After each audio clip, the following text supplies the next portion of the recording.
Okay. So last class we talked about how to analyze our scatter plots, and today we're going to create scatter plots in Desmos and then practice the analysis a little bit more. We're going to start with a short reading on correlation versus causation. When two variables are correlated, it's really easy to assume that one is causing the other one, but that is not always the case. And so the short reading should help clear that up for you a little bit. And then there is, after the reading, a form, but I'm feeling like if we feel like we can participate verbally, we can complete that activity as a class instead of doing a form. So don't go ahead and do the form yet, but our first activity today will be to read the article, and it's linked on slide 4. And that's why I did want everybody to get into Schoology right away.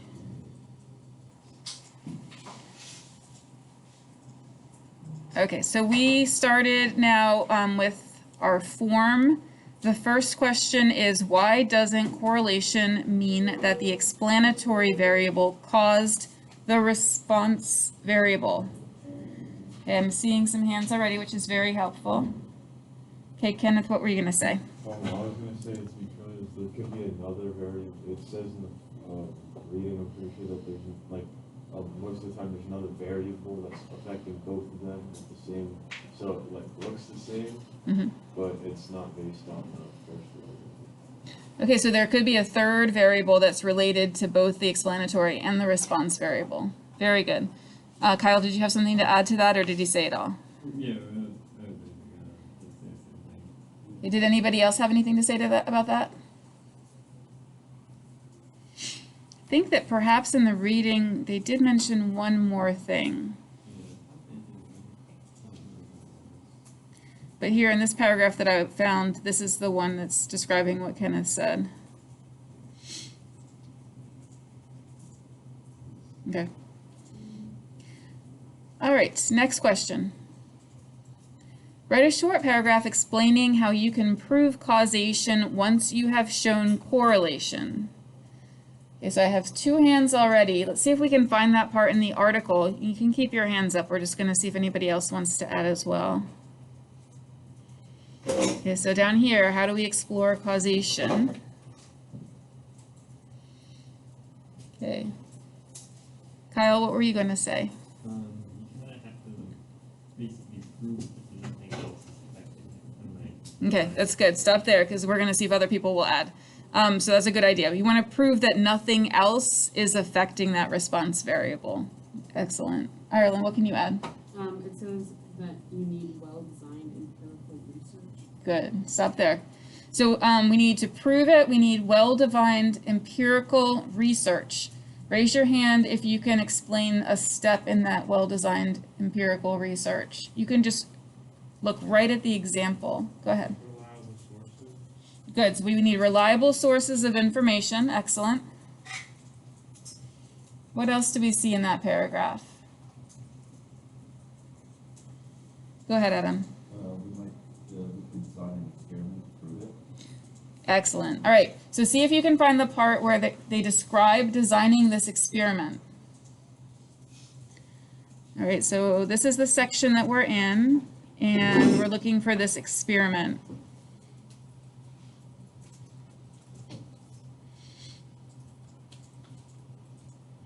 So here's where they're describing the skin cancer experiment.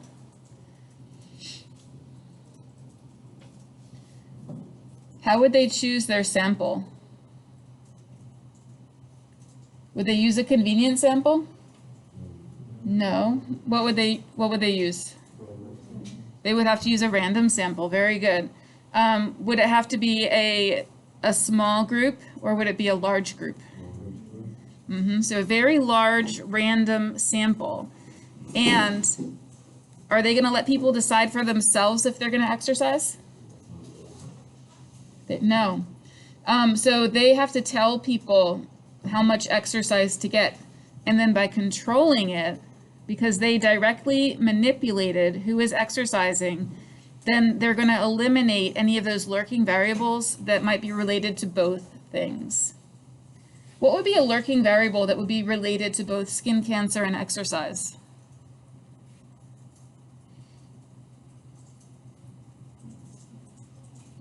If we wanted to prove exercise does not cause skin cancer, what lurking variable might we want to investigate? Go ahead, Alan. Age. Age, so maybe older people are exercising more? Yeah, younger people might not have time. Good, go ahead. Disease history. Disease history, very good. Excellent, go ahead. How much they're outside and things. Yeah, so do you think people who exercise might be outside more? They could be, right? If they're exercising outside. Excellent, go ahead. If they're like wearing sunscreen or whatnot. Very good, sunscreen. So there are a ton of lurking variables that could be related to the skin cancer instead of just how much you exercise. How sunny it is. And how sunny it is. Yeah, like maybe where you live is more sunny. These are great answers. Okay. Is that the last question? I think we had one more. All right, so we've had volunteers from much of the class. If you know that you haven't volunteered yet, consider this last question. Using what you've learned from the article, explain in a sentence or two whether or not the number of missed classes caused student exam scores to drop. So looking at the graph, we see number of missed classes vary from about 0 to 25.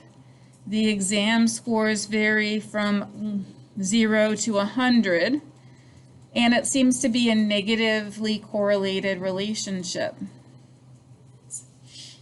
So what do you guys think? Let's take a quick vote first. Do you think that the number of missed classes causes the exam score to drop? And your choices are going to be yes, no, and maybe, okay? So if you think that the number of missed classes causes the exam score to drop, raise your hand for yes. Okay, raise your hand for no. And raise your hand for maybe. Okay, all right. We don't have enough information here, so it could be yes or it could be no, and so I think maybe is a good answer. What would be a lurking variable that might cause both missed classes and low exam scores? Yeah, I already see 3 hands, and I appreciate those. Keep them up, but I'm wondering if anybody wants to participate who hasn't participated yet. A lurking variable that would both make you miss a lot of classes and put your exam scores down. Go ahead, Maybelline. I think like if you get really sick like with COVID, I guess, and then Can you say it one more time? like I'm thinking like if you get really sick with COVID, Uh-huh. you can't do your Yeah, so you could be really sick, that's true, and that could cause both of those things. Excellent. Kenneth, what do you have? I was gonna say like one thing that would, if you missed a lot of classes, your exam scores could stay the same if you like studied and tried to make up the work. Right, right. So if you miss a lot of classes, but you're just a really responsible student. That's what I was going to say. If you study, like you're not doing. Good, Gabe. All right, and Kyle has something else. Yeah, and then I was gonna say the opposite, if they were in class, but they never paid attention. they Right. were doing this. Right, lots of people will just come to school because they have to, and they're not going to actually do the work to get that high exam grade. So excellent, you guys did a great job with that, and now we don't have to complete the form. Okay.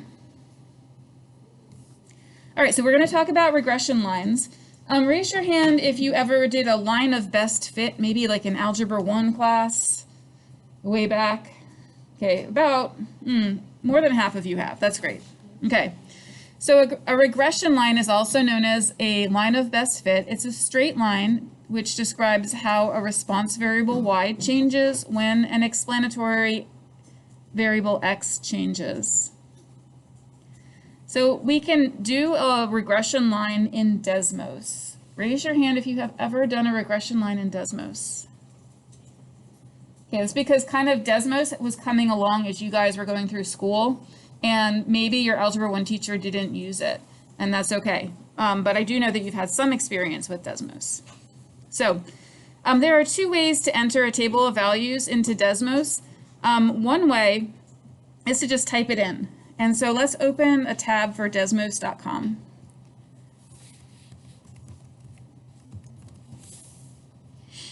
You go to graphing calculator. And then when you're going to type it in, you hit the plus that's on the top left. It says add item. and you choose the table, and you can just type the table in. Go ahead, Sarah. Yes, be quick.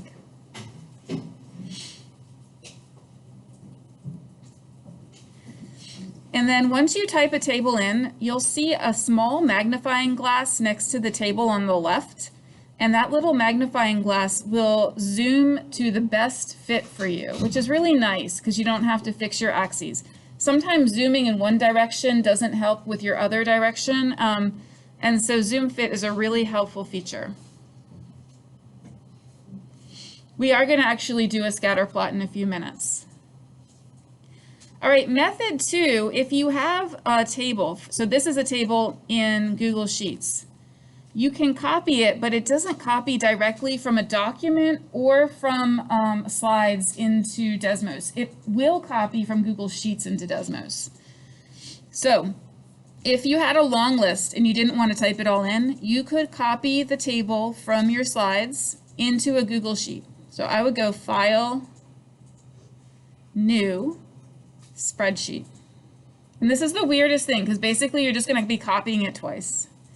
So you can copy it with Control-C, paste it into your spreadsheet, Control-V. Oh, that's not what I thought I had. Let me try again. I think I just didn't copy. Let me try again with copy. Okay. And then you just keep it highlighted and you Control-C again, and then you can go to Desmos and you actually don't put it in a table. You just put it on a blank line and it will make that for you. Okay, so we'll paste right in. So those are two ways. Some people don't like having to make a spreadsheet, and so they'd rather just type it. I think it depends on how long the list is, what you're going to choose. All right, then for either method, you have to label your axes. So for mine, I had minutes and steps. If you went back to the original information here, minutes and steps. So when I label my axes, I go to the wrench, and I'm going to add my labels, minutes, and steps. And you can see them come up here.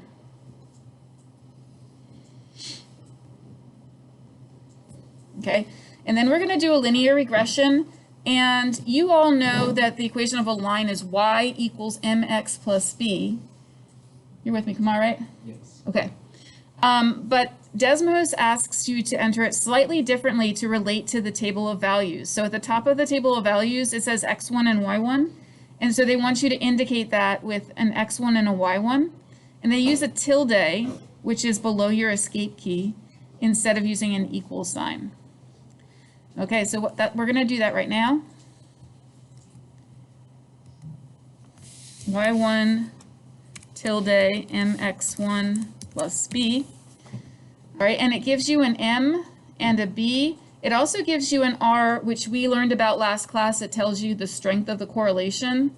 And then an r squared is a value that can be used in regressions that are not linear. You can use them in linear regressions too. But the value we've been using, r, that value is only useful in linear regressions, which is what we're doing. So r's are fine for us. All right, so then it says to record the values and substitute the m into b and b into y equals mx plus b. So in this case, we would have y equals 111x minus 2.67. This slide's just describing the r versus the r squared. We talked about r last class, a measurement of the strength of a linear relationship between two variables and whether the relationship is positive or negative. And then the r squared is called the coefficient of determination, and it's a measurement of how one variable is likely to have affected the other, but it doesn't have to be a linear relationship. On slide 11, I just put a reminder of the strengths because you might need that today when you're doing your lab. All right, and then slide 12, this is what we're going to do right now, just to make sure you know what you're doing. So everybody come and join me on slide 12. I should see your little dots down on slide 12.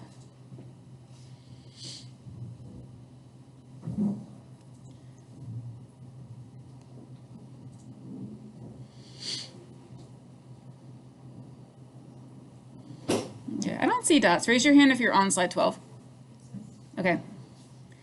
All right, so what I want you to do is highlight the table and copy it with Control-C.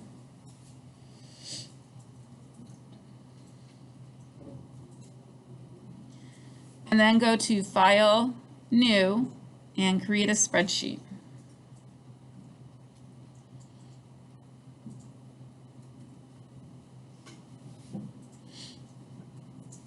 Then Control-V, paste it into your spreadsheet. And then Control-C again, copy it from there. Open a new Desmos.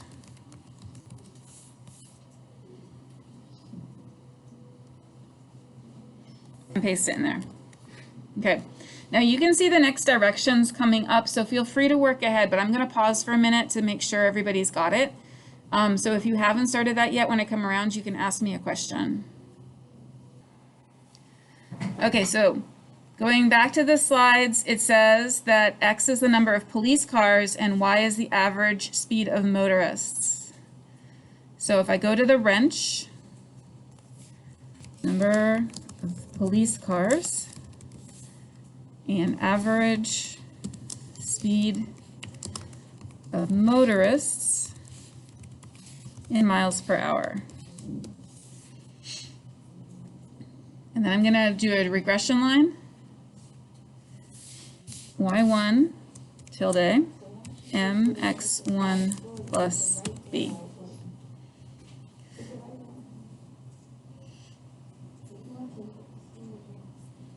So now I can see that my equation will be y equals negative 1.833x plus 69.3. And we're going to use that information in just a minute back in our slides.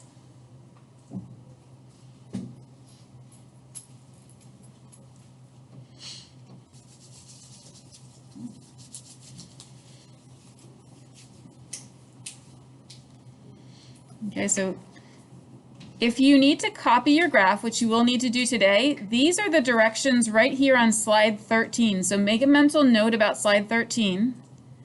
I'll show you real quick. You're going to go to Share Graph,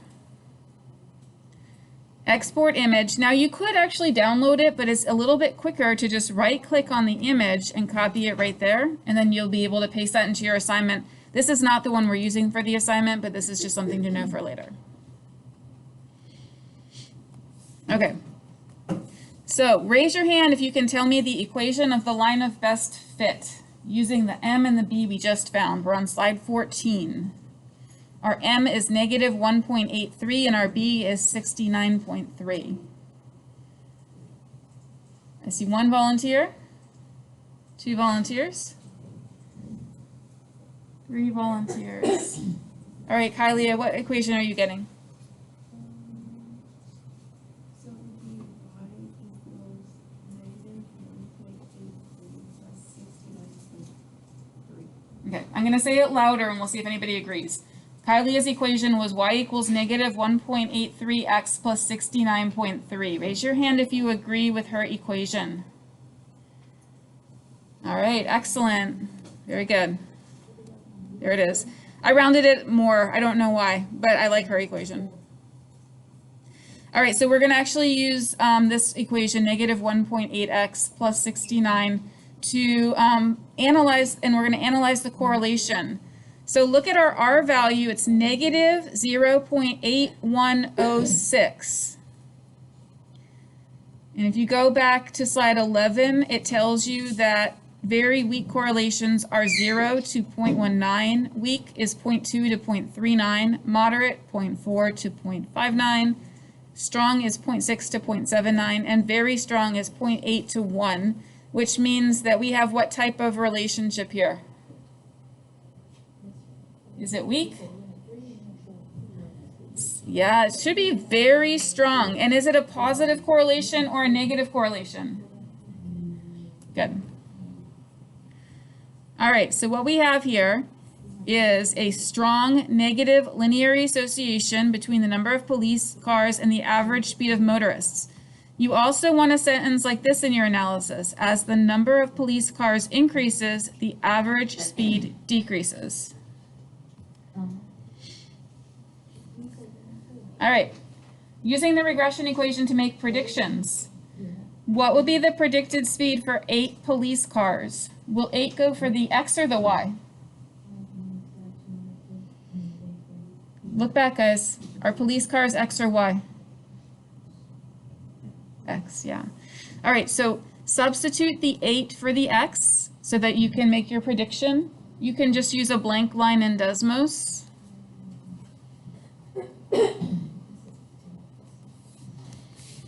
So you're doing negative 1.8, and then you're gonna, oops, that didn't work, 0.8 times, and then you're gonna put in the 8 police cars, and then you're gonna add 69. Okay, and then just put the 8 in there. What speed are we getting if there are 8 police cars? 54.6 miles. Anybody else get 54.6 miles per hour? You did? Good. Okay. Yes, excellent. All right, how many police cars were there if the average motorist speed was 60 miles per hour? So this time we're going to put the 60 for which variable? For the y. So go ahead and do that and solve it. 60 equals negative 1.8x plus 69.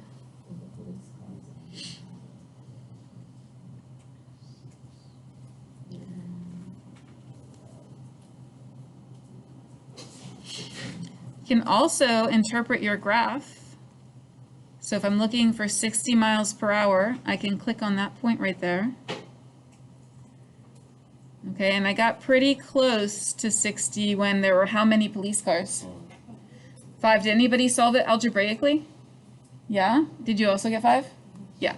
So I am fine with a graphical interpretation if you can explain what you did. And I'm also good with algebra. I like them both. We use all of our tools in this class. All right, so here's the algebra in case you are trying to remember how to do that algebraically. You would subtract 69 from both sides and divide by negative 1.8 to get 5 police cars. Okay. One more question and then we're going to be doing some work.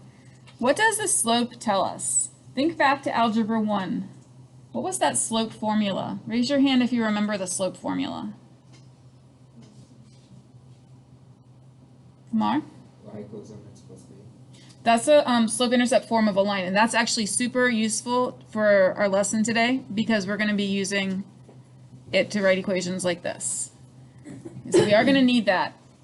All right, Gabe, what do you have for us? Y equals Ax minus b. So that's also related to the equation of a line. That would be another form of it, and I appreciate that answer too because we're going to need that when we write our equations.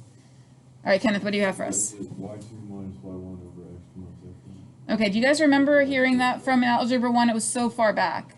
y2 minus y1 over x2 minus x1.